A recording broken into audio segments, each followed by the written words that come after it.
Praise the lord. ఈరోజు వాక్య భాగము కీర్తనల గ్రంథము 2వ అధ్యాయము 3వ వచనము. భూరాజులు యెహోవాకును ఆయన అభిషిక్తునికిని విరోధముగా నిలవబడుచున్నారు. ఏలికలు ఏకీభవించి ఆలోచన చేయుచున్నారు. ఆకాశమందు ఆసీనుడైన దేవాది దేవునికి ఆయన కుమారుడైన క్రీస్తు యేసుకు వ్యతిరేకంగా దేశాలను పరిపాలించే ప్రధానులు అధిపతులు నిలువబడే కాలం ఉంది. అదిప్పుడు వచ్చే ఉంది. భూమిపై ఉన్న అధిపతులను దుష్టుడు క్రీస్తుకు వ్యతిరేకంగా ఆయన ప్రజలకు వ్యతిరేకంగా పనిచేయించడానికి వారి మనసులను త్రిప్పుతాడు. అనేకమైన ప్రణాళికలు నిర్ణయాలు దేవుని వాక్య విరుద్ధంగా రాబోతూ ఉన్నాయి. అవి ఇప్పటికే వచ్చి ఉన్నాయి.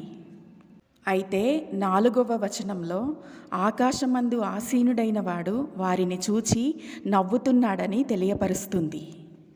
తండ్రికి కుమారునికి విరోధమైన వారి మీద తండ్రి యొక్క కోపము రగులుకుంటూ ఉంది.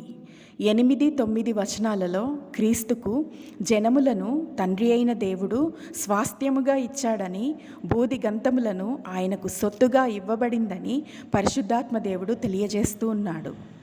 పరిపాలించేవారైనా సామాన్యులైనా ఎవరైనా సరే దేవుని ఉగ్రత నుండి తప్పించబడాలి అంటే వారు క్రీస్తు ప్రభువుకు వ్యతిరేకమవ్వడం మానాలని దేవుని గ్రంథం తెలియజేస్తూ ఉంది.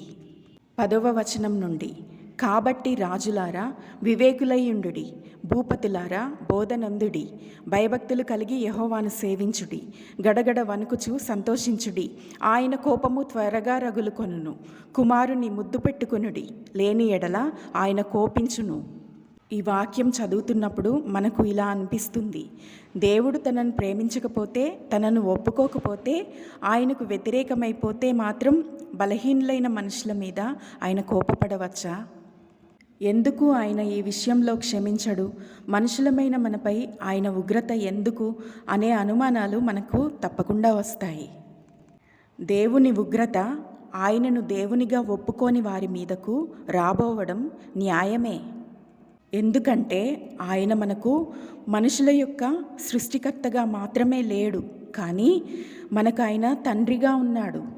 మనం ఆయనకు పిల్లలంగా ఉన్నాము. ఏ తండ్రికైనా తన పిల్లలు తనను తిరస్కరిస్తే బాధ కోపం కలుగుతాయనే విషయం మనకు తెలుసు. ప్రభువు మనలను ప్రేమించి మన కొరకు దాసుని స్వరూపాన్ని ధరించుకొని ప్రేమ అంటే ఏమిటో మనకు తెలియపరిచి మనుషులమైన మనందరము ఒకరినొకరం ప్రేమ కలిగి నడుచుకోవడానికి మనకు నేర్పించి పుట్టినవారు పుట్టబోయే వారందరి పాపక్షమాపణ కొరకు మనకు బదులుగా ఒక్కసారిగా బలియాగమై మ్రానుపై మరణించి తిరిగి లేచాడు. ఇంతటి క్రీస్తు ప్రేమను, ఆయన ఇచ్చే రక్షణను తిరస్కరించే వారి కొరకు శిక్ష నియమించబడి ఉంది. ప్రార్థన. దేవా, ఎల్లప్పుడూ నిన్ను, నీ ప్రేమను, నీవు మా కొరకు దయచేసిన రక్షణను మేము గుర్తు చేసుకుంటూ నీకు నమ్మకస్తులమై జీవించడానికి మాకందరికీ మారు మనసును అనుగ్రహించండి. క్రీస్తు నామమున అడుగుచున్నాము తండ్రి. ఆమెన్.